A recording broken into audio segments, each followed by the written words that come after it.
നമ്മൾ മറ്റേ Copa America പറഞ്ഞപ്പം മിശിഹ രക്ഷകനായില്ല എന്നുള്ളതായിരുന്നു നമ്മുടെ ക്യാപ്ഷൻ. പക്ഷെ അങ്ങനെ ഒരു ഗോള് അതിൽ കൂടുതൽ എന്ത് ചെയ്യാനാ മെസ്സി? അല്ല എന്ന് വെച്ചാൽ പ്രതീക്ഷ ഉണ്ടാവില്ല അർജന്റീനക്കാർക്ക്.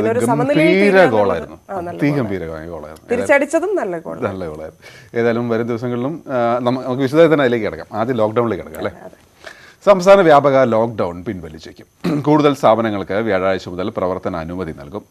ബാർബർ ഷോപ്പ് അതൊരു അവശ്യ വസ്തുവാണെന്ന് തോന്നുന്നു, ഇത്രയും ദിവസം അടച്ചിരുന്നതിന് ശേഷം.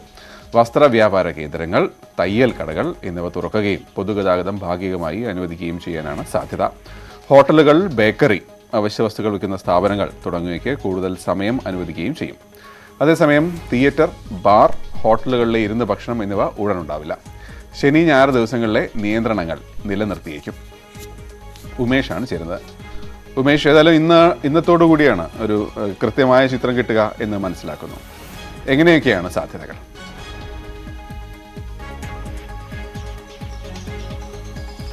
എന്തായാലും സംസ്ഥാന വ്യാപക ലോക്ക്ഡൗൺ അത് നാളെ കൂടെ മാത്രമേ ഉണ്ടാവുകയുള്ളൂ എന്ന് ഇപ്പോൾ കഴിഞ്ഞ ദിവസം വരെയുള്ള യോഗത്തിൻ്റെ തീരുമാനപ്രകാരം നമുക്ക് ഉറപ്പിക്കാം. ഇന്നലെയും വിദഗ്ധ സമിതി, ആരോഗ്യ വകുപ്പിലെ വിദഗ്ധരെ ഉൾപ്പെടുത്തി രൂപീകരിച്ച വിദഗ്ധ സമിതി അത്തരമൊരു അഭിപ്രായം പറഞ്ഞു. കാരണം ലോക്ക്ഡൗൺ പിൻവലിക്കുന്ന സാഹചര്യത്തിൽ കോവിഡ് വ്യാപനം ഏത് രീതിയിൽ മാറും എന്നുള്ള ഒരു പഠനം കൂടി നടത്തണം. കാരണം അത് മൂന്നാം തരംഗത്തിന് മുന്നോടിയായിട്ടുള്ള ഒരു കണക്കുകൂട്ടൽ കൂടിയാണ്. അതുകൊണ്ട് തന്നെ പതിയെ തുറന്നു കൊടുക്കുന്നതിൽ തെറ്റില്ല. രോഗവ്യാപനം കൂടിയ പ്രദേശങ്ങൾ അടച്ചിട്ടാൽ മതി. അവർ പറഞ്ഞ മറ്റൊരു കാര്യം, 500-ലധികം മാത്രം രോഗികൾ ചികിത്സയിലുള്ള ഇടുക്കി പോലും അടച്ചിട്ട സാഹചര്യമുണ്ട്. അത്തരത്തിൽ അടച്ചിടേണ്ട സാഹചര്യമില്ല. ഏറ്റവും കൂടുതൽ തൊഴിലാളികൾ തൊഴിൽ ചെയ്ത് ദിവസക്കൂലിക്ക് തൊഴിൽ ചെയ്ത് ജീവിക്കുന്ന സ്ഥലങ്ങളാണ് ഇടുക്കി അടക്കം. അത്തരത്തിൽ ടെസ്റ്റ് പോസിറ്റിവിറ്റി നിരക്ക് കുറയുകയും കോവിഡ് രോഗികളുടെ എണ്ണം കുറയുകയും ചെയ്യുന്ന ജില്ലകൾ പോലും സംസ്ഥാന വ്യാപകമായി അടച്ചിടുന്ന സാഹചര്യമുണ്ട്. അത്തരത്തിലൊരു അടച്ചിടൽ ഇനി വേണ്ട എന്ന് തന്നെയായിരുന്നു കഴിഞ്ഞ ദിവസം ഉണ്ടായ ചർച്ചയിലെ പൊതുവികാരം. ഇനി ഏത് രീതിയിൽ നിയന്ത്രണം എന്നുള്ളതിൻ്റെ ഒരു അഭിപ്രായം തദ്ദേശ സ്ഥാപനങ്ങൾ, കാരണം കഴിഞ്ഞ ദിവസം തന്നെ വിലയിരുത്തിയത് 35% മുകളിൽ ടെസ്റ്റ് പോസിറ്റിവിറ്റി നിരക്കുള്ള 14 പഞ്ചായത്തുകളുണ്ട് എന്നുള്ളതാണ്. 20% മുകളിൽ ടെസ്റ്റ് പോസിറ്റിവിറ്റി നിരക്കുള്ള 120-ലധികം പഞ്ചായത്തുകളുണ്ട്, തദ്ദേശ സ്ഥാപനങ്ങളുണ്ട്. ഈ തദ്ദേശ സ്ഥാപനങ്ങൾ കേന്ദ്രീകരിച്ചുള്ള നിയന്ത്രണങ്ങളിലേക്ക് പോകണമെന്നുള്ള അഭിപ്രായമാണ് ഉയർന്നത്. അത് പൊതുവെ അംഗീകരിക്കുകയും ചെയ്തിട്ടുണ്ട്. പക്ഷേ അതിൻ്റെ ഒരു പ്രായോഗികത അത് നടപ്പാക്കുന്നതിലെ ബുദ്ധിമുട്ട്. കാരണം ഒരു തദ്ദേശ സ്ഥാപന പരിധിയിൽ വിവിധ പോലീസ് സ്റ്റേഷനുകളുണ്ടാകും. ആ പോലീസ് സ്റ്റേഷൻ പരിധിയിൽ ഏത് രീതിയിൽ കാര്യങ്ങൾ നടത്തണം. കൂടാതെ ചില തദ്ദേശ സ്ഥാപനങ്ങൾ കടന്ന് മറ്റൊരു സ്ഥലത്തേക്ക് പോകേണ്ടതുണ്ട്. അത്തരത്തിൽ യാത്ര ചെയ്യാൻ നിൽക്കുന്നവരെ ഏത് രീതിയിൽ കടത്തിവിടണം തുടങ്ങി നിരവധി പ്രശ്നങ്ങളുണ്ട്. അത്തരത്തിലുള്ള പ്രായോഗിക ബുദ്ധിമുട്ടുകളായിരിക്കും ഇന്ന് പ്രധാനമായി ചർച്ച ചെയ്യുക.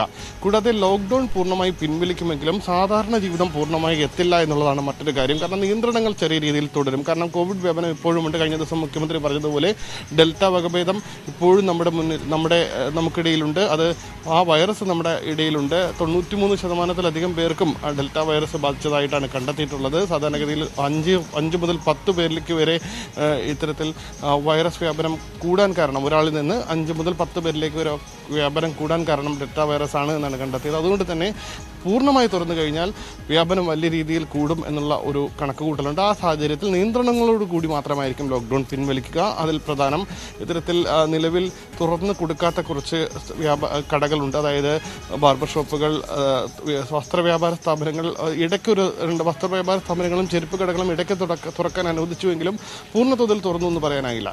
അപ്പോൾ ആ സ്ഥാപനങ്ങൾ, കൂടാതെ തയ്യൽ കടകൾ തുടങ്ങി വരുന്ന ഇതുവരെ തുറക്കാൻ അനുവദിക്കാത്ത സ്ഥാപനങ്ങൾ കൂടി തുറക്കാൻ അനുവാദം നൽകും. കൂടാതെ നിയന്ത്രണങ്ങൾ, ഇപ്പോൾ ചില കടകൾ 7 മണി വരെ മാത്രമേ പ്രവർത്തിപ്പിക്കാവൂ. ചില അവശ്യ സർവീസ് വിൽക്കുന്ന സാധനങ്ങൾ മാത്രമാണ് 9 മണി വരെ.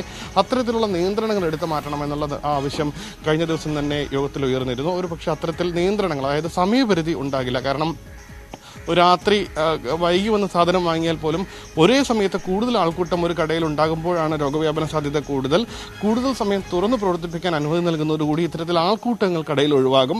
അത് രോഗവ്യാപന സാധ്യത കുറയ്ക്കും എന്നുള്ളത് തന്നെയാണ് അഭിപ്രായം. ആ രീതിയിൽ കടകളുടെ പ്രവർത്തന സമയം ദീർഘിപ്പിച്ച് നൽകും. ഓട്ടോ, ടാക്സി എന്നിവ ഓടാൻ അനുമതി നൽകും. സ്വകാര്യ ബസ്സുകൾ, KSRTC ബസ്സുകൾ എന്നിവ നിയന്ത്രണത്തോടുകൂടി ഓടാൻ അനുമതി നൽകും. കൂടാതെ മറ്റ് ബാങ്കുകൾ, സർക്കാർ സ്ഥാപനങ്ങൾ എന്നിവ നിയന്ത്രണത്തോടു കൂടി പ്രവർത്തിക്കാനുള്ള സാഹചര്യവും ഒരുങ്ങും. ഗോപി. ഗോപി, എനിക്കൊന്ന് ഈ കടകൾ തുറക്കുന്നതിൽ ആളുകൾക്ക് കുറച്ചുകൂടി സംശയമുണ്ടാവും. കാരണം ഏതൊക്കെ കടകളാണ് തുറക്കുന്നത് എന്നൊക്കെയുള്ള കാര്യത്തിൽ ഉമേഷ് സ്വാഭാവികമായിട്ടും ഒരു സംശയമുണ്ടാകും. കാരണം പല ആവശ്യങ്ങളാണല്ലോ പലർക്കും ഉണ്ടാവുക. അപ്പം കൃത്യമായിട്ട് ഏതൊക്കെ കടകളായിരിക്കും തുറക്കുക?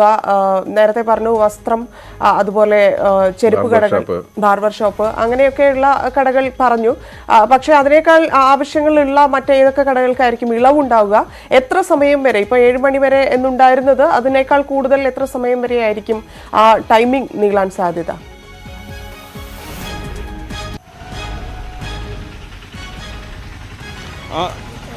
നേരത്തെ തന്നെ ഇത്തരത്തിൽ നിർമ്മാണ സാമഗ്രികൾ വിൽക്കുന്ന കടകൾ, പെയിന്റ് കടകൾ തുടങ്ങിയവയെല്ലാം പ്രവർത്തിക്കാനുള്ള അനുമതി നൽകിയിരുന്നു. അത് ലോക്ക്ഡൗൺ നിയന്ത്രണങ്ങൾ നിലനിന്നിരുന്നു എങ്കിൽ പോലും നിർമ്മാണ പ്രവർത്തനങ്ങൾ പൂർവ്വതോതിൽ നടത്താനുള്ള അനുമതി നൽകിയത് കൊണ്ട് തന്നെ അതിൻ്റെ അസംസ്കൃത വസ്തുക്കൾ വിൽക്കുന്ന കടകളും തുറക്കാൻ അനുമതി നൽകിയിരുന്നു. അതേ രീതിയിൽ ഇത്തരത്തിൽ ഏതെങ്കിലും ഒരു പ്രത്യേക കട അടച്ചിടാനുള്ള സാധ്യതയില്ല. അതിൽ അടച്ചിടാൻ നിർദ്ദേശിക്കുന്ന സാഹചര്യങ്ങൾ ഒന്ന് ബാറുകൾ, കൂടാതെ ഹോട്ടലുകളിൽ ഇരുന്ന് ഭക്ഷണം കഴിക്കാനുള്ള സാധ്യത, കൂടാതെ ബിവറേജുകൾ എന്നിവ ഒരുപക്ഷെ 17-ാം തീയതി തന്നെ തുറക്കില്ല. അതിന് കുറച്ച് മാർഗ്ഗനിർദ്ദേശങ്ങൾ കൂടി പ്രഖ്യാപിച്ച ശേഷം മാത്രമേ തുറക്കാൻ സാധ്യതയുള്ളൂ. ബാക്കി എല്ലാ കടകളും, അതായത് നിലവിൽ ലോക്ക്ഡൗണിന് മുൻപ് പ്രവർത്തിച്ചിരുന്ന ബാക്കി എല്ലാ കടകളും അത് നിയന്ത്രണങ്ങളോടുകൂടി, അതായത് പ്രത്യേകിച്ച് അടച്ചിട്ട മുറിയിൽ പ്രവർത്തിക്കുന്ന സ്ഥലങ്ങൾ, പ്രത്യേകിച്ച് കോഫി ഷോപ്പുകൾ, AC ഉള്ള കോഫി ഷോപ്പുകൾ എന്നിവയെല്ലാം പ്രവർത്തിക്കുമ്പോൾ AC ഓഫ് ചെയ്യുക, പകരം ഫാന് വെക്കുക, അത്തരത്തിലുള്ള തുറസായ അല്ലെങ്കിൽ ഷട്ടറുകൾ പൂർണ്ണമായി തുറന്നിടുക, AC പൂർണ്ണമായി ഓഫ് ചെയ്ത് വാതിലുകൾ തുറന്നു വയ്ക്കുക തുടങ്ങിയ നിർദ്ദേശങ്ങൾ ഉണ്ടാകും.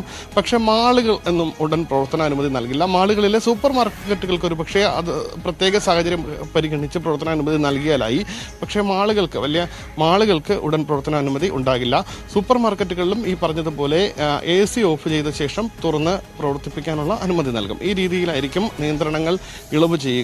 സുമേഷ്, ഒരു ഒറ്റ കാര്യം കൂടി, ഈ ഓട്ടോ, ടാക്സി തുടങ്ങിയവ പറ്റും അല്ലേ എന്നാണ് മനസ്സിലാക്കണം. പിന്നെ ബസ്സോ? തീർച്ചയായും ഇതുവരെയുള്ള കാരണം കഴിഞ്ഞ ദിവസവും ഇത്തരത്തിലുള്ള അഭിപ്രായങ്ങൾ വന്നപ്പോൾ അതിനെ ആരും എതിർത്തിട്ടില്ല. ഓട്ടോ, ടാക്സി എന്നിവ ഓടുന്നതിനെ എതിർത്തിട്ടില്ല. ഇപ്പോൾ നേരത്തെ കോവിഡ് 1-ാം തരംഗം കഴിഞ്ഞപ്പോൾ തന്നെ ഓട്ടോയും ടാക്സിയും ഓടിക്കുന്നതിനുള്ള ഒരു മാർഗ്ഗനിർദ്ദേശം പുറപ്പെടുവിച്ചിരുന്നു. കാരണം ഡ്രൈവർ ക്യാബിൻ പ്രത്യേകമായി മറച്ചുകൊണ്ട് AC ഓഫ് ചെയ്ത് സർവീസ് നടത്താനുള്ള അനുമതി നൽകിയിരുന്നു. ആ രീതിയിലായിരിക്കും പക്ഷേ ഇത്തരത്തിൽ ഓട്ടോ, ടാക്സി ഓടുക. എങ്കിലും ഓട്ടോ, ടാക്സി ഓടാനുള്ള അനുമതി നൽകാനാണ് ഇപ്പോഴത്തെ ധാരണ. സുമേഷാണ് വിവരങ്ങൾ നൽകിയത്. ഏതായാലും ലോക്ക്ഡൌണിന് നല്ല രീതിയിലുള്ള ഇളവുകൾ തന്നെ വരാൻ പോകുന്നു എന്നാണ് മനസ്സിലാവുന്നത്. അപ്പോഴും പറയേണ്ടതും നമ്മൾ ഓരോരുത്തരും നമുക്കറിയാവുന്ന കാര്യമാണ്, എന്നാലും ഒന്നുകൂടി പറയുന്നതേ ഉള്ളൂ. ടെസ്റ്റ് പോസിറ്റിവിറ്റി നിരക്ക് കുറഞ്ഞു എന്നൊക്കെ പറയുന്നത് കഴിഞ്ഞ 1 മാസമായി എല്ലാവരും വീട്ടിലിരുന്നതിന് ശേഷമാണ്. പുറത്തിറങ്ങിയാൽ ഇനി എന്താ ഉണ്ടാവുക എന്നുള്ളത് ഉദാഹരണമുണ്ട്. കഴിഞ്ഞ തവണ ലോക്ക്ഡൌൺ കഴിഞ്ഞപ്പോഴായിരുന്നു അത് വലിയൊരു വേവായിട്ട് വന്നത്. പക്ഷെ അന്ന് നമുക്ക് ഇത്ര വിവരമില്ലായിരുന്നു. നമുക്കെല്ലാം മാത്രമല്ല ഭരിക്കുന്നവർക്കും വലിയ വിവരമില്ലായിരുന്നു. കാരണം നമ്മൾ കണ്ടതല്ലേ അത്തരത്തിൽ കാലത്തൊക്കെ. അപ്പൊ ആ ഒരു അനുഭവത്തിന്റെ പശ്ചാത്തലത്തിൽ 42,000-ത്തിലധികം രോഗികൾ ഒരു ദിവസം ഉണ്ടാകുന്ന സാഹചര്യത്തിൽ നിന്നാണ് നമ്മൾ ഇത്രയും പിടിച്ചു കെട്ടിയിരിക്കുന്നത്. അപ്പൊ ശ്രദ്ധിച്ച് ലോക്ക്ഡൌൺ ഇളവുകൾ ഉപയോഗിക്കുക. കാരണം ഈ ഇളവുകൾ സംഭവിക്കുന്നത് തന്നെ ഇത്രയും കാലം ലോക്ക്ഡൌണിൽ അടച്ചിരിക്കുമ്പോൾ മനുഷ്യർക്ക് ഉണ്ടാകുന്ന ബുദ്ധിമുട്ടുകൾ നമ്മൾ തന്നെ ന്യൂസ് എയ്റ്റിൽ നിന്ന് വിശദമായി തന്നെ ആ വിഷയം കൈകാര്യം ചെയ്തിട്ടുണ്ടായിരുന്നു. നല്ല ബുദ്ധിമുട്ടിലാണ് എല്ലാ മനുഷ്യരും. അപ്പോൾ അതിൻ്റെ ഒരു ആശ്വാസം എന്നുള്ള നിലയിലാണ് പുറത്തിറങ്ങി കൂടുതൽ ബുദ്ധിമുട്ട് ഉണ്ടാവാതിരിക്കാനുള്ള സുരക്ഷ നമ്മൾ തന്നെ കരുതുക. ഇത് പറയാന്നേ ഉള്ളൂ. ഓരോരുത്തർക്കും ഓരോ ജീവിത സാഹചര്യമാണ്. പക്ഷേ എല്ലാവരും കരുതിക്കൊണ്ടിരിക്കുക. ബാക്കി വിഷയങ്ങളിലേക്ക് വരാം. കോവിഡ് മരണം റിപ്പോർട്ട് ചെയ്യുന്ന രീതിയിൽ മാറ്റം വരുത്തിയിട്ടുണ്ട് ആരോഗ്യവകുപ്പ്. കോവിഡ് മരണം റിപ്പോർട്ട് ചെയ്യാൻ ജില്ലാതല വികേന്ദ്രീകൃത ഓൺലൈൻ സംവിധാനം ഒരുക്കി. ഇതിനായി സജ്ജമാക്കിയ ഓൺലൈൻ റിപ്പോർട്ടിംഗ് പോർട്ടലിലൂടെയാണ് ഇനി മുതൽ മരണം റിപ്പോർട്ട് ചെയ്യുകയും പരിശോധിക്കുകയും സ്ഥിരീകരിക്കുകയും ചെയ്യുന്നത്. മരണം റിപ്പോർട്ട് ചെയ്യുന്നത് ഓൺലൈൻ മാർഗത്തിലൂടെ ആക്കുന്നതിനാൽ കോവിഡ് മരണമാണോ അല്ലയോ എന്ന് സ്ഥിരീകരിക്കാനുള്ള കാലതാമസം കുറയും. ഏത് ആശുപത്രിയിലാണോ മരണം സംഭവിക്കുന്നത് അവിടുത്തെ ചികിത്സിച്ച ഡോക്ടറോ മെഡിക്കൽ സൂപ്രണ്ടോ ആണ് മരണകാരണം വ്യക്തമാക്കിയുള്ള ഓൺലൈൻ മെഡിക്കൽ ബുള്ളറ്റിൻ തയ്യാറാക്കേണ്ടത്. നേരത്തെ നിങ്ങൾ പറഞ്ഞ പോലുള്ള ആ വിഷയം TB അല്ലേ? അപ്പോൾ കഴിഞ്ഞ ദിവസം ഞാൻ എൻ്റെ സുഹൃത്തിനോട് സംസാരിച്ചു. കഴിഞ്ഞ ദിവസം ഇന്നലെ രാത്രി അദ്ദേഹത്തിന് കോവിഡ് വന്നു പോയി. പക്ഷേ 1 മാസമായിട്ടും സ്വാദ് പൂർണ്ണമായും തിരിച്ചു കിട്ടിയില്ല, മണം പൂർണ്ണമായും തിരിച്ചു കിട്ടിയിട്ടില്ല. മാത്രമല്ല ചുമയും തുടരുകയാണ്. അപ്പോൾ ഞാനതൊരു ഒറ്റപ്പെട്ട സംഭവമാണെന്നാണ് കരുതിയത്. പക്ഷേ വാർത്തകൾ കാണുമ്പോൾ നമ്മൾ കുറച്ചും കൂടി ശ്രദ്ധിക്കണം കോവിഡ് അനന്തരം എന്നുള്ളത് മനസ്സിലാക്കുന്നു. സംസ്ഥാനത്തെ കോവിഡ് ഭേദമായവരിൽ ക്ഷയരോഗം റിപ്പോർട്ട് ചെയ്യുന്നത് കൂടുന്നു. കഴിഞ്ഞ ഒരു മാസത്തിനിടെ 10-ലധികം പേർക്ക് കോവിഡാനന്തര അസുഖമായി ക്ഷയരോഗം റിപ്പോർട്ട് ചെയ്തു. ഇതേ തുടർന്ന് കോവിഡാനന്തര ചികിത്സാ മാർഗരേഖ പരിഷ്കരിച്ചു. ശ്വാസതടസ്സമടക്കമുള്ള ലക്ഷണങ്ങൾ ഉള്ളവരിൽ ക്ഷയരോഗ പരിശോധന നടത്താനാണ് നിർദ്ദേശം. 2 ആഴ്ചയിലധികം നീണ്ടു നിൽക്കുന്ന പനി, ചുമ, നെഞ്ചുവേദന എന്നീ ലക്ഷണങ്ങൾ ഉള്ളവരിലും ക്ഷയരോഗ പരിശോധനയ്ക്ക് നിർദ്ദേശമുണ്ട്. എല്ലാ കോവിഡാനന്തര ക്ലിനിക്കുകളിലും രോഗികളോട് ക്ഷയരോഗ ലക്ഷണങ്ങളുണ്ടോ എന്ന് ചോദിച്ചറിയണം. ടെലിമെഡിസിനിലും രോഗലക്ഷണങ്ങൾ ചോദിച്ചറിഞ്ഞ് ആവശ്യമെങ്കിൽ ക്ഷയരോഗ പരിശോധന നിർദ്ദേശിക്കണമെന്നും മാർഗരേഖയിൽ പറയുന്നു. ഒരു കാലത്ത് നമ്മുടെ ഇടയിൽ നിന്ന് ഇല്ലാതാക്കി എന്ന് നമ്മൾ അഹങ്കരിച്ചിരുന്ന ഒരു അസുഖമാണ് ക്ഷയം. പക്ഷേ അത് മറ്റൊരു രൂപത്തിൽ ഇപ്പോൾ വന്നുകൊണ്ടിരിക്കുന്നു. പക്ഷേ പേടിക്കേണ്ട കാര്യമില്ല. ഈ പറഞ്ഞ പോലെ മാർഗരേഖ നോക്കുക. കൃത്യമായി അത്തരം സാധനങ്ങളുണ്ടെങ്കിൽ ഇപ്പോഴും അതിനെ അതിജീവിക്കാനുള്ള സംവിധാനം നമുക്കുണ്ട്. പക്ഷേ അത് ശ്രദ്ധിക്കേണ്ട ഒരു വിഷയമാണ്. പലരിലും അങ്ങനെയുള്ള അനുഭവം ഉണ്ടായിക്കൊണ്ടിരിക്കുകയും ചെയ്യുന്നുണ്ട്. മറ്റു വിഷയങ്ങളിലേക്ക് വരാം. മരം കൊള്ളയ്ക്ക് പിന്നിലാരും.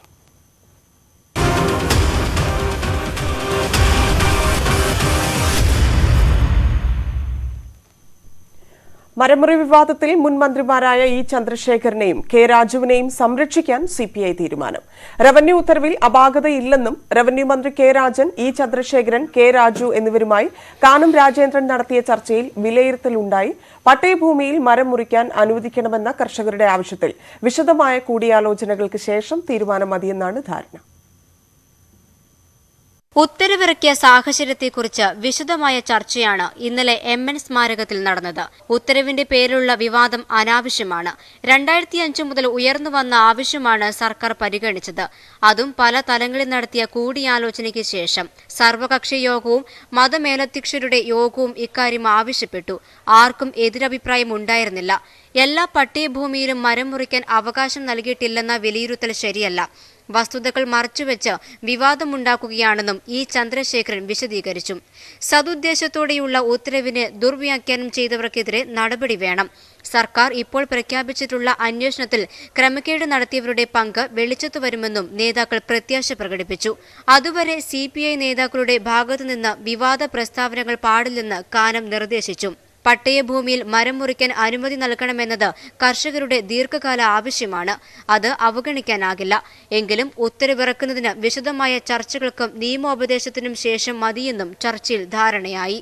ന്യൂസ് 18 തിരുവനന്തപുരം. പത്തനംതിട്ട ചേത്തക്കലിൽ മരം കൊള്ള സംബന്ധിച്ച സബ് കളക്ടർ റിപ്പോർട്ട് പൂഴ്ത്തിവെച്ചത് ക്വാറി മാഫിയയെ സഹായിക്കാനാണെന്ന് കണ്ടെത്തൽ.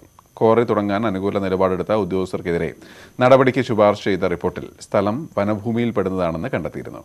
ഈ റിപ്പോർട്ട് മറച്ചുവെച്ചാണ് റവന്യൂ വനം വകുപ്പ് ഉദ്യോഗസ്ഥർ ക്വാറി മാഫിയയ്ക്ക് അനുകൂലമായ നീക്കങ്ങൾ നടത്തിയത്.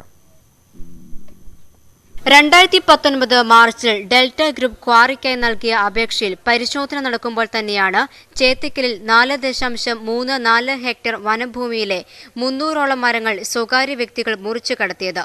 റവന്യൂ ഭൂമിയാണെന്ന് തെറ്റിദ്ധരിപ്പിച്ചാണ് റവന്യൂ വനം വകുപ്പ് ഉദ്യോഗസ്ഥർ ക്വാറിക്ക് അനുകൂലമായി നിലപാടെടുത്തത്. എന്നാൽ സംഭവം വിവാദമായതോടെ അന്നത്തെ ജില്ലാ collector BB Nooh Thiruvalla sub collector Vinay ഗോയലിനെ അന്വേഷണത്തിന് നിയോഗിച്ചു. 2019 വിനയ് ഗോയൽ റിപ്പോർട്ട് നൽകി. ഇത് വനഭൂമിയാണെന്നും പാറ ഖനനത്തിന് അനുവാദം നൽകാനാകില്ലെന്നും കൃത്യവിലോപം നടത്തിയ ഉദ്യോഗസ്ഥർക്കെതിരെ അച്ചടക്ക നടപടി വേണമെന്നും റിപ്പോർട്ടിൽ നിർദ്ദേശിച്ചു. കൂടാതെ മരം മുറിച്ചു കടത്തിയവർക്കെതിരെ നിയമ നടപടിക്കും റിപ്പോർട്ടിൽ ശുപാർശ ചെയ്തു.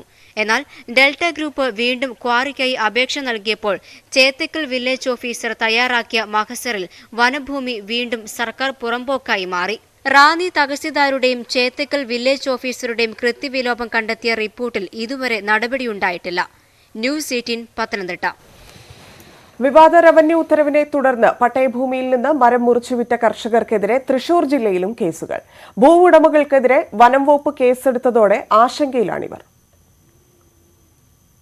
അവർ പറയുന്നു, ഓർഡർ തരുന്നു, മുറിച്ചോളാൻ പറയുന്നു, മുറിക്കുന്നു, അവർ പാസ് തരുന്നു, ആ സാധനം കൊണ്ടുപോകുന്നു. എന്നിട്ട് ഞങ്ങളുടെ പേരെയാണ് കേസ്. അതേ ഉള്ളൂ. കർഷകരായ ഞങ്ങൾക്ക് ഈ വക അംഗങ്ങളൊന്നുമില്ല. ഇന്ന് ഞങ്ങൾ മാനസികമായിട്ട് വളരെ ഇതൊക്കെയാണ്. ഇത് ചേലക്കര പുലാങ്കോട് പഴയങ്കിരിയിൽ തോമസ്. വയോധികനായ ഈ കർഷകൻ ആശങ്കയിലാണ്. റവന്യൂ വകുപ്പിന്റെ ഉത്തരവിന്റെ അടിസ്ഥാനത്തിലാണ് കൃഷിയിടത്തിലുള്ള 13 തേക്ക് മരങ്ങൾ മുറിച്ചുമാറ്റാൻ തോമസ് അപേക്ഷ നൽകിയത്. പാസ് ലഭിച്ചതോടെ മരങ്ങൾ മുറിച്ചു. എന്നാൽ റവന്യൂ ഉത്തരവ് വിവാദമായതോടെ വനം വകുപ്പ് ഉദ്യോഗസ്ഥർ കേസെടുത്തു.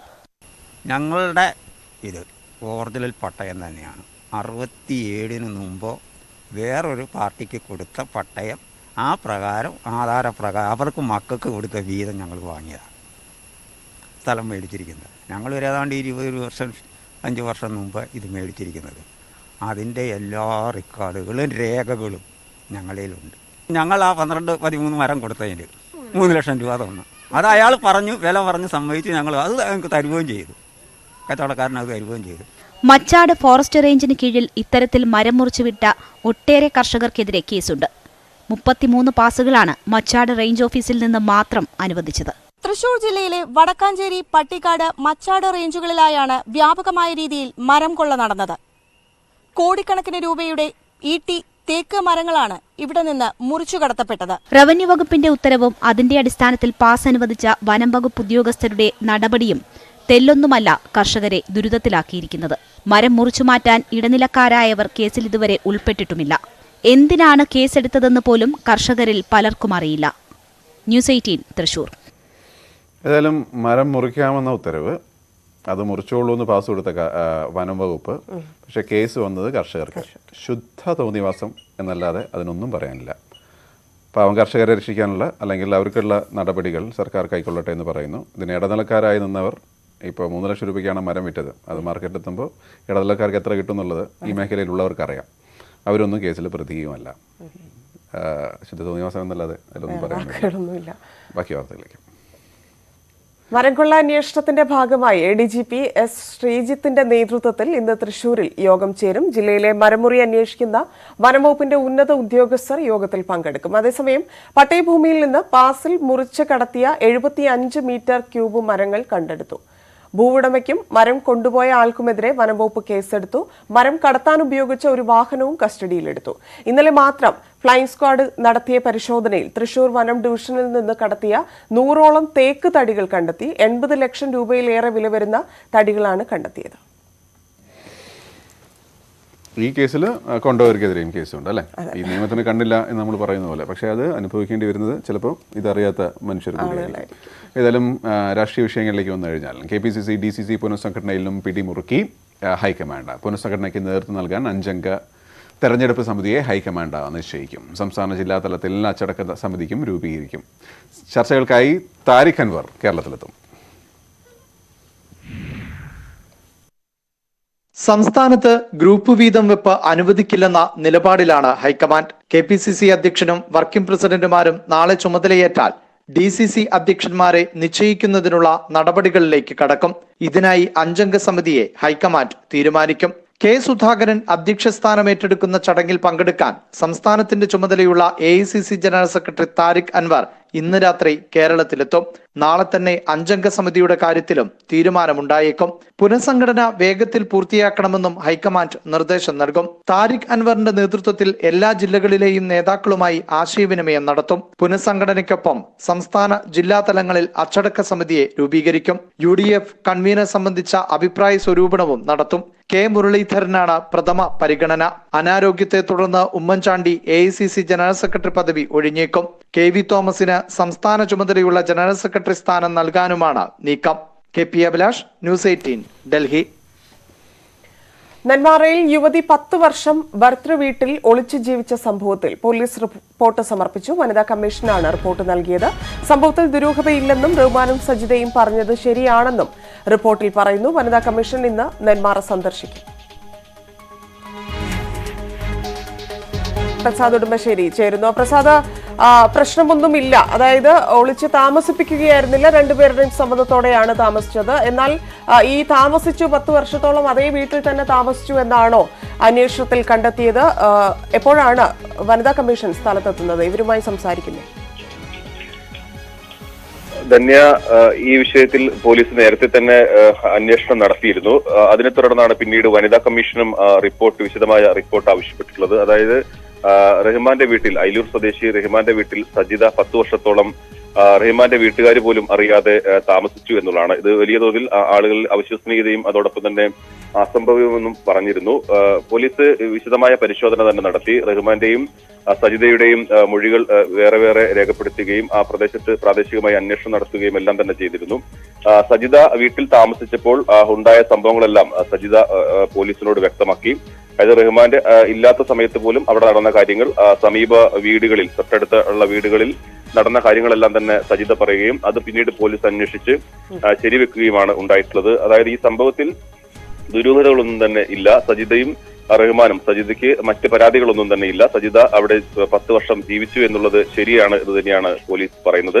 ഇത് സംബന്ധിച്ചുള്ള റിപ്പോർട്ടാണ് വനിതാ കമ്മീഷന് സമർപ്പിച്ചിട്ടുള്ളത്. വനിതാ കമ്മീഷൻ ഇന്ന് വനിതാ കമ്മീഷൻ അധ്യക്ഷ MC ജോസഫൈൻ നെന്മാറയിൽ എത്തുന്നുണ്ട്. ആദ്യം വിത്തിനശ്ശേരിയിൽ ഇപ്പോൾ റഹ്മാനും സജിതയും താമസിക്കുന്ന അവരുടെ വാടക വീട്ടിൽ സന്ദർശിച്ച് ഇവരെ കാണുകയും പിന്നീട് സജിത ഒളിച്ചു ജീവിച്ചു എന്ന് പറയുന്ന റഹ്മാന്റെ വീട്ടിലും വനിതാ കമ്മീഷൻ സന്ദർശനം നടത്തും.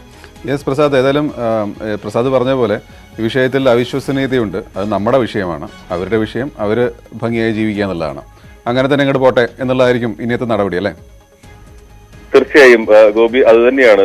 നമ്മളിത് തുടക്കത്തിൽ ഈ സമയത്തെല്ലാം നമുക്ക് ഈ അവിശ്വസനീയത ഉണ്ടായിരുന്നു. പക്ഷെ നമ്മൾ പിന്നീട് ഇത് പ്രാദേശികമായി നമുക്ക് കിട്ടുന്ന വിവരവും അത് തന്നെയാണ്. റഹ്മാനും അത് പറഞ്ഞത്. കാരണം ഇത് ഞങ്ങളുടെ ജീവിതമാണ്, നിങ്ങളെ ആരെയും വിശ്വസിപ്പിക്കേണ്ട ബാധ്യത ഞങ്ങൾക്കില്ല, ഞങ്ങൾ ഇവിടെയാണ് ജീവിച്ചത്. സജിതയും അത് തന്നെയാണ് പറഞ്ഞിരുന്നത്. എല്ലാ കാര്യങ്ങളും സജിതയും പറഞ്ഞിരുന്നു. നമ്മൾ എല്ലാം തന്നെ സാധാരണ ആളുകളെല്ലാം തന്നെ അവരുടെ സാമാന്യ യുക്തി വെച്ച് ഒരാൾക്കും ഇങ്ങനെ കഴിയില്ല എന്നുള്ളതാണ്. പക്ഷെ അങ്ങനെ കഴിയും എന്ന് തന്നെയാണ് അവർ പറഞ്ഞിട്ടുള്ളത്. പോലീസും ഈ കാര്യം ശരിവെക്കുന്നു. എന്തായാലും അവരിപ്പോൾ ഒരു വാടക വീട്ടിലാണ് കഴിയുന്നത്. ചില ഈ വിവരങ്ങൾ അറിഞ്ഞ്, ഇവരുടെ ഈ ജീവിതം അറിഞ്ഞ് അവരെ കാണാനും അവരോട് സംസാരിക്കാനുമായി ഒരുപാട് ആളുകൾ, മാധ്യമപ്രവർത്തകരും അല്ലാത്ത ആളുകളും എല്ലാം തന്നെ എത്തുന്നുണ്ട്. അതുകൊണ്ട് തന്നെ അവർക്ക് അത്തരത്തിലുള്ള ചില സമ്മർദ്ദങ്ങളാണ് ഇപ്പോഴുള്ളത്. മറ്റു പ്രശ്നങ്ങളൊന്നും തന്നെ ഇല്ല. അതുകൊണ്ട് തന്നെ അവർ അവരുടെ ജീവിതവുമായി ഇപ്പോൾ നമ്മൾ കൂടുതൽ അന്വേഷിച്ചിട്ടുണ്ടെങ്കിൽ അവരെ കൂടുതൽ ബുദ്ധിമുട്ടിക്കേണ്ടെന്ന് അർത്ഥം. തീർച്ചയായും അവരെ കൂടുതൽ ബുദ്ധിമുട്ടി. ഇപ്പോൾ നേരത്തെ പോലീസ് ഒരിക്കൽ ഘട്ടത്തിൽ പറഞ്ഞു. കാരണം അവര് റഹ്മാനും സജിതയും ഒരു ഘട്ടത്തിൽ പോലീസിനോട് ഈ അന്വേഷണം പല രീതിയിൽ സംശയങ്ങളാണ്. അപ്പം റഹ്മാനും സജിതയും പറയുന്നത് ആരും വിശ്വസിക്കുന്നില്ല. അപ്പൊ അവർക്ക് ഇത് ആവർത്തിച്ചുകൊണ്ടേയിരിക്കുന്നു. അപ്പം ഒരു ഘട്ടത്തിൽ റഹ്മാനും സജിതയും പറഞ്ഞു, ഇതിലും ഭേദം ഞങ്ങൾക്ക് അവിടെ പഴയ ജീവിതം, അതായത് ഒളിവ് ജീവിതം നടത്തിയാൽ മതിയായിരുന്നു, ഇത്രയും പ്രശ്നം ഉണ്ടായിരുന്നില്ല എന്ന രീതിയിൽ ഒരു ഘട്ടത്തിൽ പറഞ്ഞു എന്നുള്ളതാണ്. പോലീസും അതിനകത്ത് വലിയ സമ്മർദ്ദങ്ങളൊന്നും തന്നെ ചെലുത്തുന്നില്ല. കാരണം വലിയ സമ്മർദ്ദങ്ങൾ ഒരുപക്ഷെ അവരെ വേറെ ഏതെങ്കിലും തരത്തിൽ അവിടെ നിന്ന് മാറിപ്പോകാനോ ഒക്കെയുള്ള ഒരു പ്രേരണയിലേക്ക് പോകേണ്ട എന്നുള്ളത് തന്നെ പോലീസും അക്കാര്യത്തിൽ വളരെ സൂക്ഷ്മ ജാഗ്രത പുലർത്തുന്നുണ്ട്. മറ്റുള്ള ആളുകളോടും, കൂടുതൽ സന്ദർശനം നടത്തുന്ന ആളുകളോടും ഒക്കെ തന്നെ പോലീസും അക്കാര്യം തന്നെയാണ് അഭ്യർത്ഥിക്കുന്നത്. അവരെ ബുദ്ധിമുട്ടിക്കരുത്, അവരവരുടെ ജീവിതം നടക്കട്ടെ എന്നുള്ളത് തന്നെയാണ്. ശരി പ്രസാദ്, ഏതായാലും പ്രസാദ് പറഞ്ഞ പോലെ അവരുടെ രീതിയിൽ അവര് ജീവിക്കട്ടെ. പക്ഷെ ഈ വിഷയം അത് ഗുരുതരമാണ്. അങ്ങനെ താമസിക്കേണ്ടി വന്നെങ്കിൽ അത് ആ സാഹചര്യവും എല്ലാം പ്രശ്നമാണ്. അത് എന്ത് പ്രശ്നം? നമ്മുടെ ഈ മനുഷ്യന്റെ സാമാന്യ യുക്തി എന്ന് പറയുന്നത് നമ്മളൊരു സമൂഹത്തെ പേടിച്ച് 10 വർഷം ഒളിവിൽ അതും താമസിപ്പിക്കുക എന്നൊക്കെ ഉള്ളതിൽ എന്തോ ഒരു ശരിയേട് എനിക്ക് തോന്നുന്നു. അതൊക്കെ ഓരോരുത്തരുടെ വിഷയല്ലേ. ഏതായാലും ഇപ്പോൾ ഈ പറഞ്ഞ വനിതാ കമ്മീഷൻ റിപ്പോർട്ട് കൊടുക്കുന്നു. പരമാവധി ആരെങ്കിലും സഹായിക്കാനുണ്ടെങ്കിൽ അവരെ കമ്മീഷനും ഒരു പക്ഷേ അങ്ങനെ അവരെ ജീവിക്കട്ടെ എന്നുള്ളൊരു തീരുമാനത്തിലേക്കായിരിക്കും എത്താൻ പോകുന്നത്. ഇനി കുഴൽപ്പണക്കേസിലേക്ക് വരാം, അല്ലേ? കൊടകര കുഴൽപ്പണക്കേസിൽ പണം വിട്ടുകിട്ടണമെന്നാവശ്യപ്പെട്ട ധർമ്മരാജൻ സമർപ്പിച്ച ഹർജിയിൽ പ്രത്യേക അന്വേഷണ സംഘം ഇന്ന് റിപ്പോർട്ട് നൽകും. ഇരിങ്ങാലക്കുട കോടതിയിലാണ് റിപ്പോർട്ട് നൽകുക. പോലീസ് വിവിധയിടങ്ങളിൽ നിന്നായി കണ്ടെടുത്ത പണമായ 1,40,00,000 രൂപ വിട്ടു നൽകണമെന്നാണ് ഹർജിയിൽ ആവശ്യം. സുനിൽ നായിക്കും ധർമ്മരാജനും പ്രത്യേകം ഹർജികളാണ് സമർപ്പിച്ചിരുന്നത്. പണം വിട്ടു നൽകാനാവില്ല എന്നാണ് പോലീസ് കോടതിയെ അറിയിക്കുക. സംസ്ഥാന അധ്യക്ഷൻ കെ സുരേന്ദ്രനെ സർക്കാർ വേട്ടയാടുന്നു എന്നാരോപിച്ച് BJP നേതാക്കൾ ഇന്ന് സത്യാഗ്രഹം ഇരിക്കും. കോർ കമ്മിറ്റി അംഗങ്ങളാണ് സത്യാഗ്രഹ സമരത്തിൽ പങ്കെടുക്കുക. രാവിലെ 10:30 തിരുവനന്തപുരം പാളയം രക്തസാക്ഷി മണ്ഡപത്തിന് സമീപമാണ് സത്യാഗ്രഹം. കൊടകര ഉൾപ്പെടെയുള്ള വിഷയങ്ങളിൽ സുരേന്ദ്രനെതിരെ സംസ്ഥാനത്തെ നേതാക്കൾ എതിർപ്പുയർത്തിയെങ്കിലും ഒറ്റക്കെട്ടായി നിൽക്കണമെന്നായിരുന്നു ദേശീയ നേതൃത്വത്തിന്റെ നിർദ്ദേശം. കൂടുതൽ വാർത്തകളുണ്ട്, തിരിച്ചു വരാം. വാർത്തകൾക്കും വിശദാംശങ്ങൾക്കും malayalam.news18.com.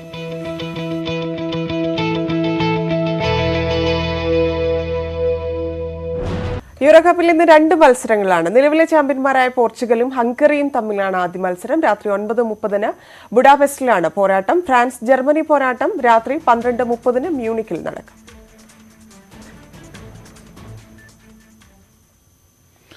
മറ്റു വാർത്തകളിലേക്ക്. പത്തനാപുരത്ത് ബോംബ് കണ്ടെത്തിയ സംഭവം തീവ്രവാദ വിരുദ്ധ സ്ക്വാഡ് അന്വേഷിക്കും. പ്രദേശത്ത് ATSഉം പോലീസും സംയുക്തമായി ഇന്ന് പരിശോധന നടത്തും.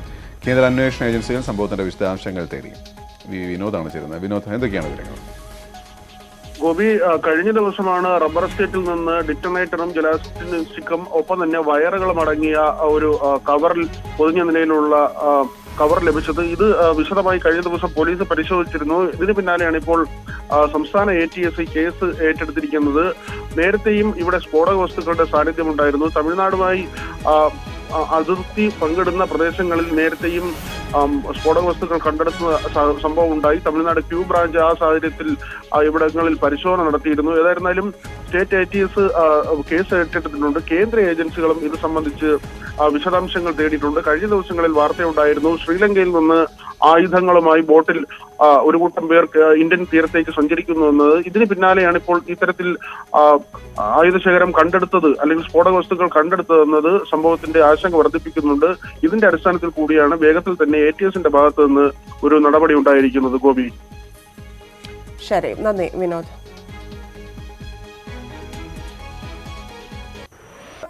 അതിഥികൾ ചേരുന്നുണ്ട്, ആദ്യം അതിലേക്ക് വരാം അല്ലേ? ടൊറന്റോ അന്താരാഷ്ട്ര വനിതാ ചലച്ചിത്രമേളയിൽ പുരസ്കാര നേട്ടവുമായി ദീപ്തി പിള്ള ശിവൻ. മികച്ച ബയോഗ്രഫിക് ചിത്രത്തിനുള്ള പുരസ്കാരമാണ് ദീപ്തി സംവിധാനം ചെയ്ത ഡീകോഡിംഗ് ശങ്കർ എന്ന ഡോക്യുമെന്ററി നേടിയത്. ഗായകനും സംഗീത സംവിധായകനുമായ ശങ്കർ മഹാദേവന്റെ ജീവിതം വരച്ചിടുന്നതാണ് ഡോക്യുമെന്ററി.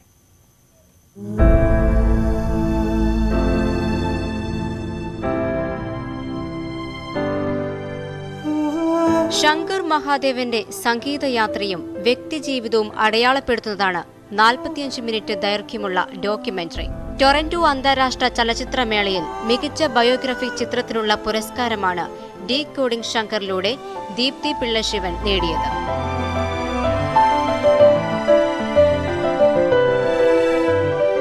ഗായകൻ, സംഗീതജ്ഞൻ, അധ്യാപകൻ, കുടുംബനാഥൻ തുടങ്ങി എല്ലാ വേഷങ്ങളെയും കുറിച്ചും ശങ്കർ തന്നെയാണ് വിവരിക്കുന്നത്.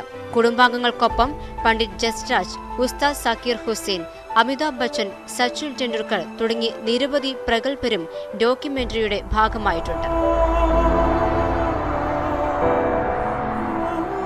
രാജീവ് മെഹ്രോത്രയാണ് നിർമ്മാണം.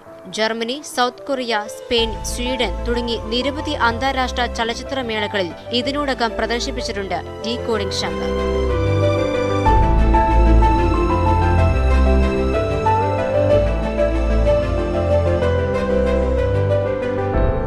News desk, news 18.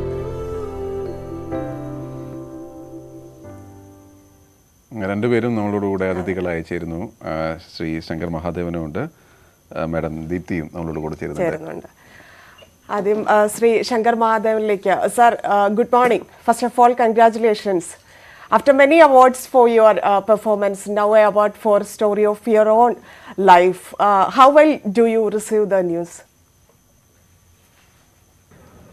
I was extremely thrilled to hear the news that firstly when it got selected itself, we were all very, very happy that, from a country of 1 billion people, one small documentary gets selected in a prestigious festival like Toronto International Women's Film Festival. And then when we won, oh my God, that feeling is unbelievable and feel so happy, so there's a sense of fulfillment, there's a sense of satisfaction. But let me tell you something very, very honestly. I know that there is one person who is even more happier than me. And I'm really happy for this person more than I'm happy for myself. And that is the director of the film, Deepti Sivan. Trust me, and I mean every word I'm saying, because she has put in her heart and soul into this. And when this film has won the award, I am more happy for her than I'm happy for myself, because I know the kind of effort that she's put in, the kind of love for this project Deepti has had. So I am truly, truly, thankful to God that, her efforts, her perseverance and hard work has paid off. Yes, Madam will join with us in a short while. Decoding Shankar is a time traveler back to your life. How do you get in terms with the idea of a documentary on your own life? What came to your mind first when approached with such an idea? decoding Shankar. Yeah, it is a time travel back in my life. It's nice to see all those moments with my family, with my near and dear ones, the other side of me. And many people have seen some facets of me which many of them don't know also, and that is the reaction that they're getting. Oh, we all knew that he's a musician, but we never knew that this is there, that is there, so many things. And truly it was not my idea to make a documentary, or I never thought that I'm a musician of that caliber, that a biography on me has to be made. It is all Deepti. You know, when she approached me, I didn't even know her. I didn't even know that, you know, I had heard about Santosh Sivan, I had heard about Sanjeev Sivan, I had not heard about Deepti Sivan. And she came and met me, and in the first 2 minutes, I agreed to do it. Because I could see the sincerity in her eyes. I could see the passion for the project that she has. And, you know, the kind of research that Deepti had done for this project is unbelievable. Even I don't know so many things about myself, or my, you know, my in my career, what all I have done, what all I have achieved. Deepti knows much more than me, because she's done that kind of research for this. And I readily agreed when she came and she, you know, narrated just 2 minutes of her idea of what it was. And you know, and the rest is history, and she made it with a lot of love and passion. And when I saw it, I was so moved. Because this is not like a regular documentary where it goes sequentially from the time a child is born, and it goes just sequentially till, you know, the end of his career, kind of a thing. This is almost like watching a feature film, and the way she's put emotions into it, the way she's put musical content into it, the way she's put love for everything in this project, you can see that, you can see her vision. So all hats off to her. And I mean, for me, this is truly a feather in my cap, and something which my future generations to come, they are going to see, and possibly know that a man like this existed. So I'm so thrilled. Yes, 1 minute. Deepti madam കൂടി ഈ ഘട്ടത്തിൽ നമ്മളോട് ചേരുന്നു. Madam, ഞങ്ങൾ അദ്ദേഹത്തോട് ഡോക്യുമെൻ്ററിയെക്കുറിച്ചും അദ്ദേഹത്തെക്കുറിച്ചുമാണ് ചോദിച്ചത്. പക്ഷേ അദ്ദേഹം പറഞ്ഞുകൊണ്ടേയിരിക്കുന്നത് താങ്കളെക്കുറിച്ചാണ്, താങ്കളുടെ ഡെഡിക്കേഷനെ കുറിച്ചാണ്. Good morning madam. Good morning. Congratulations. Thank you so much. എങ്ങനെയായിരുന്നു ശങ്കർ മഹാദേവൻ എന്ന അത് സബ്ജക്റ്റ് എന്ന് തന്നെ പറയണം, കാരണം ഒരുപാട് പഠിക്കാനുള്ള, നമ്മൾ കേട്ടിട്ട് മതിവരാത്ത മ്യൂസിക്, അങ്ങനെയുള്ള വലിയൊരു ഒരു കാര്യത്തിലേക്ക് എത്തിയത് ആ വ്യക്തി എന്നതിനപ്പുറം അദ്ദേഹം ചെയ്യുന്ന അദ്ദേഹത്തിൻ്റെ പ്രൊഫഷൻ, ആ മ്യൂസിക്കിലേക്കുള്ള താല്പര്യം എങ്ങനെ ഉണ്ടായി, എന്തുകൊണ്ട് ശങ്കർ മഹാദേവൻ സെലക്ട് ചെയ്തു? എന്താന്ന് വെച്ചാല് നമ്മളെപ്പോഴും വീട്ടിൽ കേൾക്കുന്ന ഒരു കുട്ടീനെ ഇതർ ഡോക്ടർ ആക്കണം, അല്ലെങ്കിൽ എഞ്ചിനീയർ ആക്കണം, അല്ലെങ്കിൽ IAS ഓഫീസർ ആക്കണം. ഒരാളില് ദൈവം ഒരു കഴിവ് കൊടുത്തിട്ടുണ്ട്, ആ കഴിവിനെ പ്രോത്സാഹിപ്പിക്കുന്ന ആക്ച്വലി വളരെ ചുരുക്കം. അപ്പം ഈ ബേസിക്കലി എന്തായിരുന്നു എന്ന് വെച്ചാൽ, I wanted to take an icon. അപ്പം അദ്ദേഹത്തിന്റെ പോലത്തെ ഒരു ഐക്കോൺ ഹു ഗേവ് എഡ്യൂക്കേഷനും ടാലന്റിനും അതേമാതിരി പ്രാധാന്യം ജീവിതത്തിൽ കൊടുത്തു. ആൻഡ് പിന്നെ അദ്ദേഹം എഡ്യൂക്കേഷൻ കംപ്ലീറ്റ് ചെയ്തതിന് ശേഷം അദ്ദേഹത്തിന്റെ പാഷൻ ഫോളോ ചെയ്തു. ആൻഡ് അതുകൊണ്ട് ഇന്ന് ലോകത്തിന് ഒരു ശങ്കർ മഹാദേവൻ എന്ന സിംഗർ കിട്ടി. അല്ലെങ്കിൽ അദ്ദേഹം ഒരു എഡ്യൂക്കേഷൻ മാത്രം, അദ്ദേഹം എഞ്ചിനീയറിംഗ് ആയിട്ട് അതേപോലെ he would have been another regular engineer. So അതുകൊണ്ട് ബേസിക്കലി എന്റെ തോട്ട് പ്രോസസ് എന്തായിരുന്നു എന്ന് വെച്ചാൽ, അതായത് ഒരാൾക്ക് ദൈവം അനുഗ്രഹം തരുന്നിട്ട് ഒരു കഴിവ് തരുന്നുണ്ട്, അത് ഫോളോ ചെയ്യണം, അത് പാഷൻ ഫോളോ ചെയ്യണം എന്നുള്ള ഒരു അഡ്വൈസ് ആണ് എൻ്റെ. താങ്കളിപ്പോ സി നെറ്റ്വർക്കിന്റെ ബിസിനസ് കണ്ടാണ് ഞാൻ മനസ്സിലാക്കിയെടുത്തോളം. എന്തൊക്കെയാണ് താങ്കളുടെ പാഷൻ? ഞാൻ ആക്ച്വലി എൻ്റെ passion is only film industry, being in the films and anything associated with films. അതായത് പ്രൊഡക്ഷൻ ആയിക്കോട്ടെ, ഡയറക്ഷൻ ആയിക്കോട്ടെ, എന്തും. ഞാനൊരു അതിലൊരു ഇത് വേർതിരിച്ച് കാണിക്കുന്നില്ല. അഭിനയം ഉണ്ടായിരുന്നു കുറച്ചു നാള്. അപ്പം ആക്ച്വലി ഇപ്പം ഞാൻ 100% എൻ്റെ ഈ പാഷൻ ബിഹൈൻഡ് ദ ക്യാമറ ഒരു ഡയറക്ടറായിട്ട് തന്നെ ഫോളോ ചെയ്യാനാണ് ആഗ്രഹിക്കുന്നത്. ബിക്കോസ് എനിക്ക് അതിലാണ് കൂടുതലും ക്രിയേറ്റീവ് സാറ്റിസ്ഫാക്ഷൻ കിട്ടുന്നത്. അതാണ്. ഇപ്പോൾ ശങ്കർ മഹാദേവൻ താങ്കളെ കുറിച്ച് കുറേ പറഞ്ഞു. താങ്കൾ നടത്തിയ റിസർച്ചിനെ കുറിച്ചാവട്ടെ, താങ്കൾ അതിൽ കൊണ്ടുവന്ന ഇമോഷൻസിനെ കുറിച്ചിട്ടാവട്ടെ, എനിക്ക് പലപ്പോഴും വലിയ മനുഷ്യരോട് അസൂയ തോന്നിയിട്ടുള്ളൊരു കാര്യം, ഒരു സ്റ്റേജിൻ്റെ മുമ്പിൽ നിന്ന് ഇത്രയും മനുഷ്യർ അവരെ ഒരു ചരടിൽ കോർത്തിണക്കുന്ന ഒരു കരിഷ്മ, എങ്ങനെയാണ് അദ്ദേഹത്തിന് ആ കരിഷ്മ ഉണ്ടായത്? താങ്കളുടെ പഠനത്തിൽ എന്താ മനസ്സിലായത്? ഞാൻ പറയുന്നത് എന്താന്ന് വെച്ചാൽ എല്ലാവർക്കും ഒരു ഓറ ഉണ്ടാവും, ഒരു ബോഡീന്റെ ഓറ. ആ ഓറ ഡെവലപ്പ് ആവുന്നത് തന്നെ ബേസിക്കലി നമ്മളുടെ ഒരു basic human what you call humility, humbleness. And നമ്മളുടെ ആ ഒരു ഓറ ഉണ്ടായി കഴിഞ്ഞാൽ you take any great people, no, they very humble, very down to earth. അത് immediately acts as a magnet ഒരാളിനെ പുള്ളി ചെയ്യാൻ വേണ്ടിയിട്ടായിട്ട്. Whether it is Amitabh Bachchan ആയിക്കോട്ടെ, അമീർ ഖാൻ ആയിക്കോട്ടെ, whoever is humble you feel അവർക്ക് കൂടുതൽ ഫാൻ ഫോളോയിങ് ആണ്. സോ ഐ ഫീൽ ദാറ്റ് അദ്ദേഹത്തിന്റെ ഏറ്റവും വലിയ റീസൺ ഇത് അദ്ദേഹത്തിന്റെ ഓറ, അദ്ദേഹത്തിന്റെ ആ ഒരു ഗുഡ് ഹാർട്ട്. എന്ത് കാര്യം ചെയ്യാനും ഉടനെ എല്ലാം ready. So that thing helps. ഇത് എത്ര സമയമെടുത്തു ഈ ഡീകോഡിംഗ് ശങ്കർ? കാരണം അതിനെക്കുറിച്ചുള്ള സ്റ്റഡീസ് കൂടുതലായിട്ട് വേണം, അദ്ദേഹത്തിന്റെ ലൈഫ് കൃത്യമായിട്ട് അറിയണം, മ്യൂസിക്. അപ്പം നമ്മൾ വിഷ്വൽ കാണുമ്പോൾ ഒക്കെ അതിൽ അദ്ദേഹത്തിന്റെ റെക്കോർഡിംഗ് സെഷൻ ഉണ്ട്, അങ്ങനെയുള്ള പല കാര്യങ്ങളും ഉണ്ടാവുമല്ലോ, കൃത്യമായിട്ടുള്ള പഠനം കൂടി ഉണ്ടാവുമല്ലോ. എത്ര ടൈമിനുള്ളിലാണ്, എങ്ങനെയായിരുന്നു അതിന്റെ ഷൂട്ടിംഗ് പ്രോസസ്സുകളൊക്കെ? ആക്ച്വലി ഞാൻ പ്രഗ്നന്റ് ആയിട്ടില്ലായിരുന്നെങ്കിൽ I would have finished it faster. അല്ലെങ്കിൽ ദ ഹോൾ പ്രോസസ് എല്ലാം കൂടി 2.5 വർഷം എടുത്തു. എന്താന്ന് വെച്ചാൽ ഇടയ്ക്ക് ഞാൻ പ്രഗ്നൻസിന്റെ മുമ്പ്, ഞാൻ 5th month പ്രഗ്നന്റ് ആയിരുന്ന സമയത്തായിരുന്നു ഞാൻ ആദ്യത്തെ ഷൂട്ട് ചെയ്തത്. പിന്നെ ഡെലിവറിക്ക് പോയി, പിന്നെ അത് കഴിഞ്ഞ് 3 മാസം റെസ്റ്റ് കഴിഞ്ഞു, പിന്നെ 3 മാസത്തിലെ കുട്ടീനെ എടുത്തിട്ടാണ് ഷൂട്ടിംഗ് ലൊക്കേഷനിൽ പിന്നെയും പോയ. കുട്ടീനെ ബാഗിനകത്ത് ഇട്ട് തോളിലിട്ടിട്ട്, അപ്പൊ അദ്ദേഹത്തിന് ഭയങ്കര പേടിയാവുന്നു. How are you shooting? As ഞാൻ ഓൺ ഗ്രൗണ്ട് ട്രെയിനിങ് കൊടുക്കുകയാണ്. അപ്പോ ഡീകോഡിംഗ് ദീപ്തി എന്നൊരു സീരീസിനും കൂടി ഞങ്ങൾക്ക് വകയുണ്ട് അല്ലേ? So kind of you. അല്ല, അത് വേറൊരാൾ ഷൂട്ട് ചെയ്തിരുന്നെങ്കിൽ അത് വേറൊരു ഡോക്യുമെന്ററി ആയിട്ട് നമുക്ക് ഇറക്കായിരുന്നു. എന്ന് വെച്ചാൽ അങ്ങനെ ഒരു പീരീഡിൽ അത്രയും സ്റ്റേജ് ചെയ്യാം.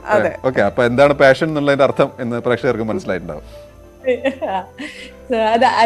അതുകൊണ്ടാണ് അദ്ദേഹം പറഞ്ഞു ഇത്രയും എന്നെ, ബിക്കോസ് എപ്പോഴും എന്നെ ഇത് പറഞ്ഞു കുട്ടീനെ വെച്ചിട്ട് ചെയ്യുന്നു. അപ്പൊ ഞാൻ പറഞ്ഞു സാറില്ല, അത് ഞാൻ ഇന്റേൺ ആയിട്ട് എടുത്തിരിക്കുക. പക്ഷെ അതിന്റെ ഒരു ഗുണം ഉണ്ടായി. എന്റെ കുട്ടി ഇപ്പൊ ഭയങ്കര മ്യൂസിക്കലി ഇൻക്ലൈൻഡ് ആണ്. ഞാൻ പ്രഗ്നൻസിയിലെ ഇദ്ദേഹത്തിന്റെ പാട്ടും കേട്ട് റിസർച്ച് ചെയ്തുകൊണ്ടിരുന്നപ്പോഴത്തേക്ക്, അത് കഴിഞ്ഞ് പോസ്റ്റ് ഡെലിവറി, അത് കഴിഞ്ഞ് എഡിറ്റില് ഫുൾ ടൈം ഈ കുട്ടി പാട്ട് കേട്ടോണ്ടിരുന്നു. ക്ലാസിക്കൽ ആയിക്കോട്ടെ, ജാസ് ആയിക്കോട്ടെ. അതുകൊണ്ട് കുട്ടിക്ക് ഭയങ്കര മ്യൂസിക്കലി ഇൻക്ലൈൻഡ് ആയി. ആ ഒരു ഗുണം ഉണ്ടായി.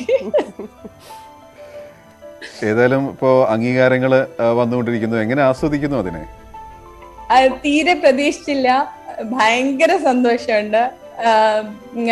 ഓരോ ഫെസ്റ്റിവലിൽ പോകുമ്പം, അത് ഞാൻ ഫിസിക്കലി ബിഫോർ കോവിഡ് ഫെസ്റ്റിവലിലൊക്കെ പോയപ്പം ജനങ്ങളുടെ റിയാക്ഷൻ, ഈവൻ ഫോറിനേഴ്സ്, അവരുടെ റിയാക്ഷൻ കണ്ടപ്പോഴത്തേക്ക് ഭയങ്കര സന്തോഷമാണ് തോന്നിയ. എന്നിട്ട് അവരൊക്കെ എന്റെ ആ വെന്യൂവിലുള്ള എന്റെ പോസ്റ്റർ കീറിയിട്ട് എന്റെ ഓട്ടോഗ്രാഫ് ഒക്കെ എടുക്കുന്നതൊക്കെ കണ്ടപ്പോൾ എനിക്ക് ഭയങ്കര സന്തോഷം തോന്നി.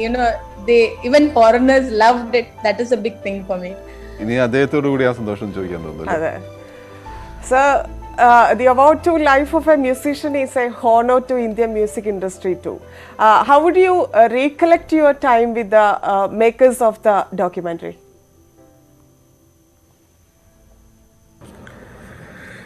I still remember the time when we shot this over, I think maybe at least 1.5-2 years or more than that. It was the busiest period for me. As far as my music direction goes, or as far as my singing goes, or it was I was traveling all the time to different places, and it was a crazy schedule. And Deepti had her 3 sons with her, where the youngest one was she had to literally carry him around, and on her arms there was a baby, and she was directing a film and taking care of the children, taking care of the family, traveling between Kerala and Mumbai, and nobody else can do it. Only she can do it, and she did it because she was in love with the project and she had to finish it, and she did it with a lot of passion and dedication. And me and Sangeeta, my wife, we used to just wonder, how is this lady doing this and how is she going to do it, and the way she executed, whether she is going to Sachin Tendulkar's house or whether she is going to Amitabh Bachchan's house or whether she is going to Javed Ji's house or Gulzar Saab's house. She used to go with the baby. Baby is there, she is there. Both other sons are there. Poor Sanjeev is taking care of all the paraphernalia, back handling the, behind the scenes. They are unbelievable. The Sivan family is just unbelievable. And that memory I can never ever forget in my life. Deepti madam അതാണ് അദ്ദേഹം പറയുന്നത്, unbelievable. കേട്ടിട്ട് ഞങ്ങൾക്ക് അതിശയം തോന്നുന്നു. ഭയങ്കര സന്തോഷം. ഇത്രയും അപ്രീഷിയേറ്റ് ചെയ്യുന്നതിന് വേറെ ഒന്നും ഇല്ല. I feel so privileged and nice. At least it is coming from him. അദ്ദേഹത്തിന്റെ വലിപ്പം.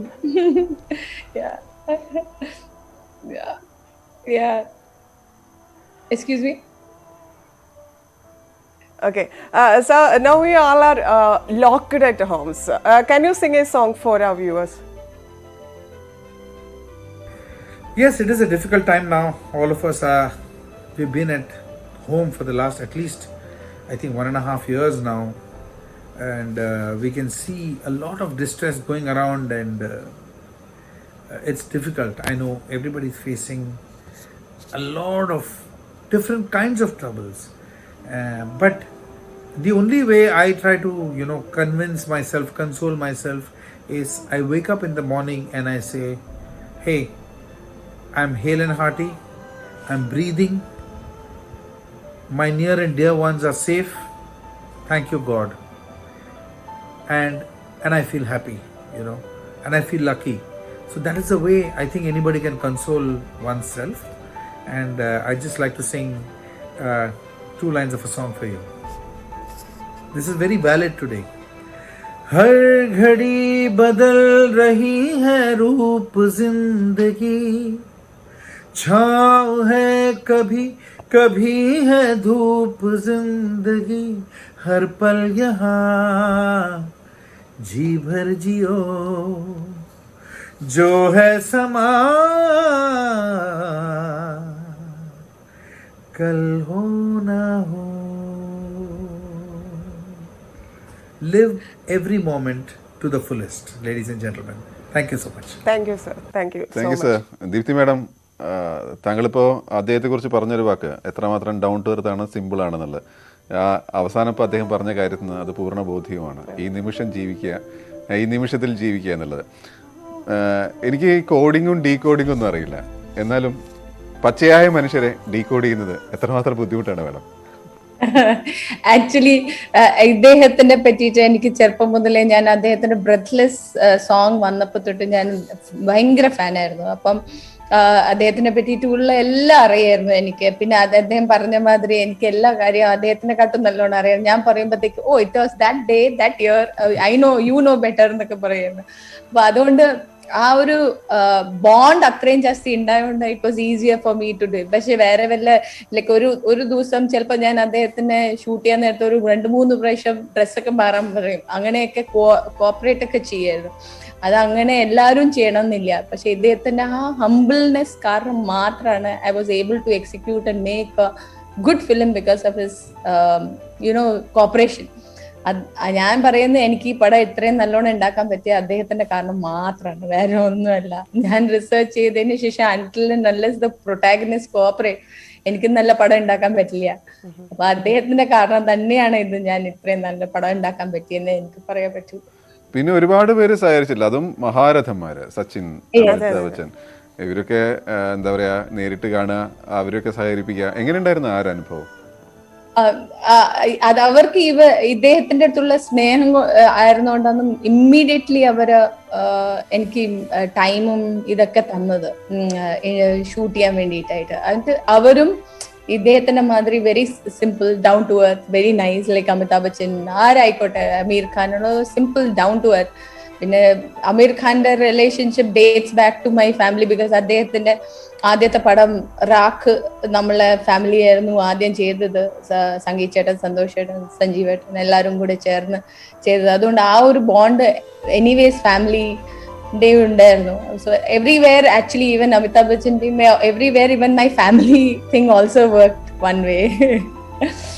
ഒരു കാര്യമുള്ളത്, ഇപ്പൊ മാഡം പറഞ്ഞു ഇത്രയും ദിവസം അദ്ദേഹത്തിന്റെ കൂടെ ഷൂട്ട് കാര്യങ്ങളായതുകൊണ്ട് കുട്ടിക്ക് ഒരു സംഗീതാഭിരുചി ഉണ്ടായിരുന്നു. സ്വാഭാവികമായിട്ടും മാഡത്തിനും അത് ഉണ്ടാവുമല്ലോ അല്ലേ? ഒരു 2 വരി ഞങ്ങൾക്ക് വേണ്ടി ഒന്ന് മൂളിക്കൂടെ? അയ്യോ ഇല്ല, വെറുതെ കാലരാഗം വേണ്ട. So sweet of you, thank you so much for that. പക്ഷെ ചെയ്യില്ല. ഓക്കെ, ടൊറന്റോയിലേക്കുള്ള ഒരു യാത്ര അത് എങ്ങനെയായിരുന്നു?